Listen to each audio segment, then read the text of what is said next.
Good evening and welcome. I am Amarachi Ubani. Tonight, President Muhammadu Buhari in another phone conversation, this time with King Mohammed VI of Morocco. They agreed to deepen relations between both countries. The acting president condemns corruption, calls it systemic and life-threatening. Also asks the international community to help in repatriating stolen assets. Jubilation at the Imo Police Command as operatives gunned down a notorious kidnapper, popularly known as Vampire. And France's far-right leader Marine Le Pen faces a major hurdle of becoming the next president with the removal of immunity. And on business news tonight, Central Bank of Nigeria set to clear accumulated demand of dollars by companies and importers through interbank spot market. On sports news tonight, Barcelona confirms the exit of its coach at the end of the season. And from Abuja, Nigerian juvenile scholars promise to deploy their resources towards the deployment of the nation. Also appeal to well-meaning Nigerians to assist the government in bringing the nation out of the woods.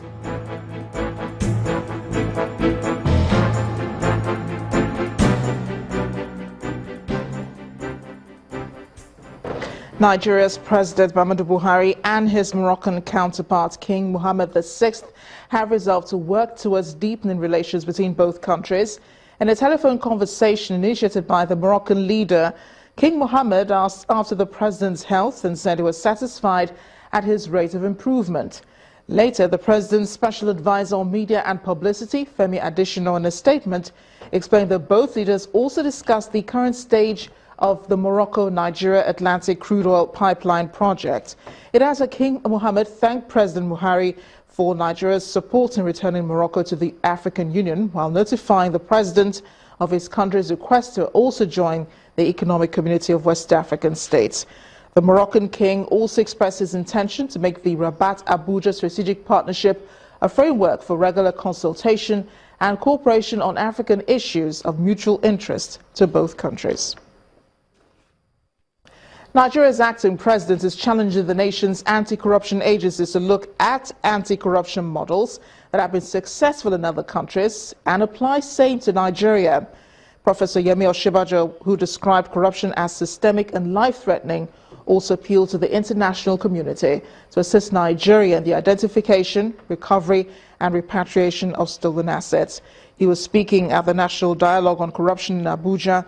Our State House correspondent Chukwuma Onekwusi reports. The President Buhari-led administration came to power in 2015 with much emphasis on fighting corruption in public offices.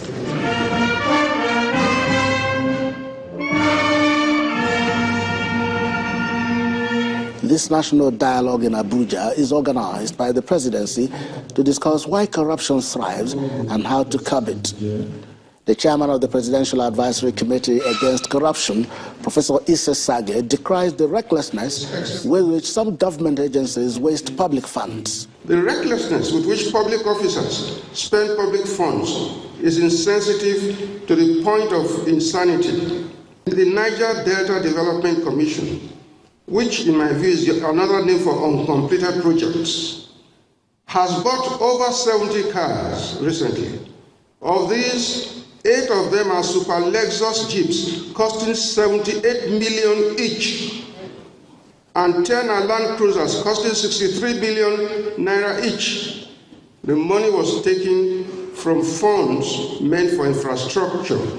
On his part, the Chief Justice of the Federation emphasizes the importance of the rule of law in fighting corruption. If you are to fight corruption, then you should fight the culture of impunity, which is an institutional phenomenon, by adhering strictly to the constitutional provisions and the rule of law.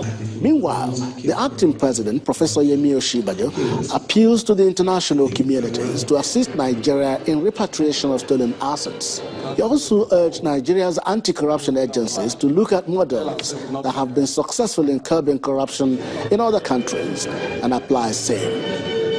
what I'd like us to do, if that is possible in the course of this dialogue, is to look at models that have worked elsewhere, to look at best practices, to look at some models that work. The truth of the matter is that there is nothing peculiar about the Nigerian citizens or the Nigerian type.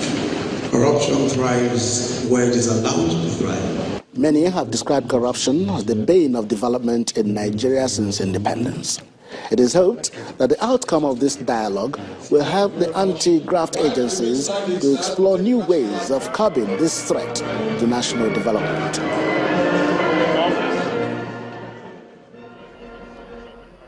Meanwhile, the management of the Niger Delta Development Commission has been reacting to the allegations of procuring over 70 luxury cars, each costing 10 millions of naira, made by the Presidential Advisory Committee and Professor Sagay. The NDDC in a statement denied making such purchases since the current governing board of the Commission assumed office on November 4, 2016. It explains that the NDDC chairman, Senator Victor Ndoma Egba, and the managing director, CEO Nsima Ekere, and the two executive directors are still using their private vehicles 3 months after assumption of duties. The statement adds that the NDDC is only now in the process of acquiring work vehicles and is adhering strictly to due process, which includes seeking approval of the Federal Executive Council, expressing its readiness to open its books for audit at any time.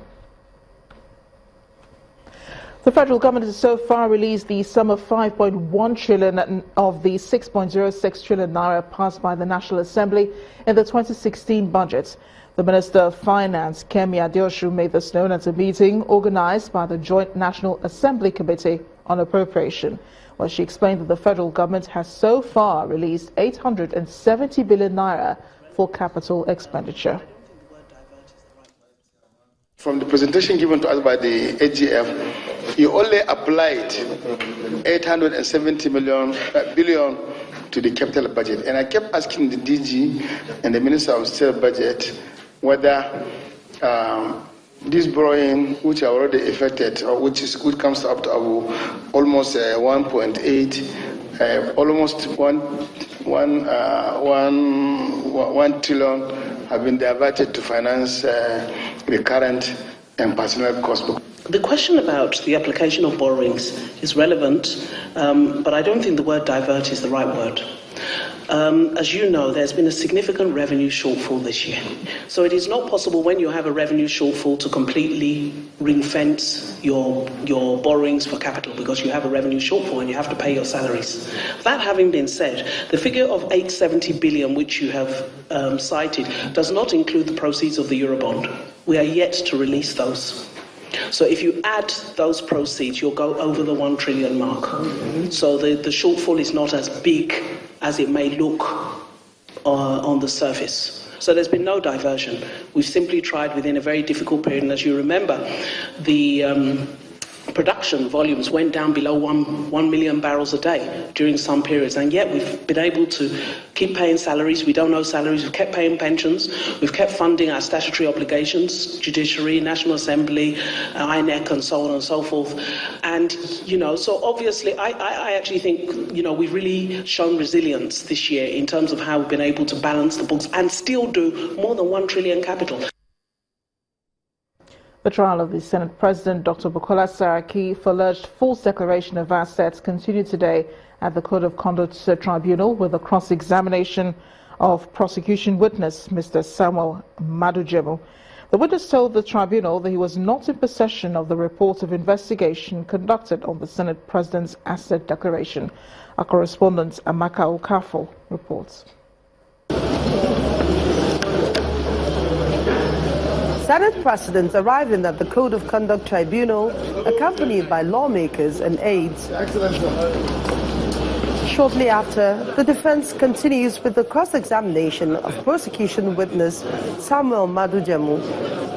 Responding to the questions from the defense team, Madujemu told the tribunal that he was not in possession of the EFCC investigation report on the Senate President's asset declaration form.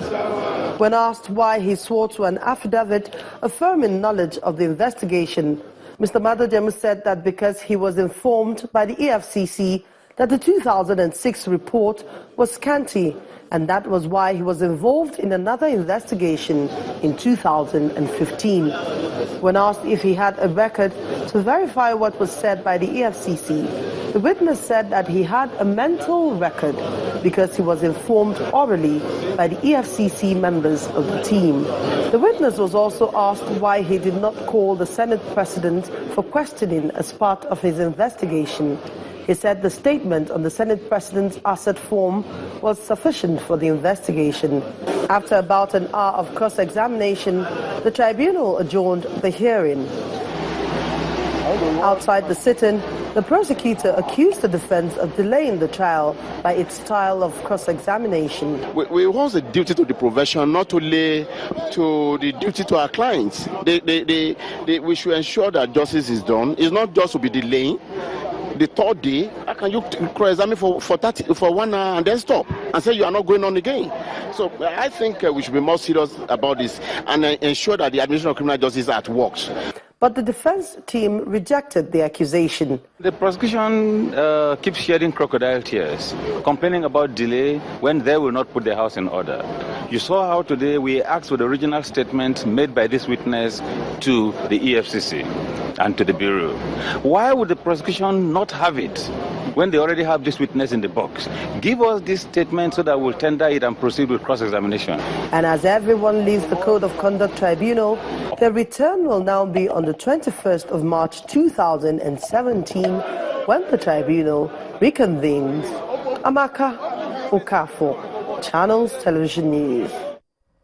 Crime now. The Nigerian police says notorious kidnap kingpin and armed robbery suspect Henry Chibueze, also known as Vampire, has been killed in Rivers State. The Force Public Relations Officer Jimoh Moshood said that Vampire died during a gun duel with officers of the Inspector General of Police Intelligence Response Team in the early hours of today at a forest in Ikwere local government area of the state. Excited faces of officers and residents at the State Police Headquarters in Owerri, the Imo State capital.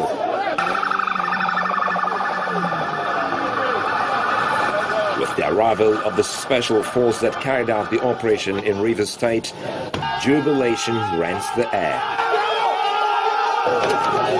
I told you that we'll get it. I assured you that we'll get it.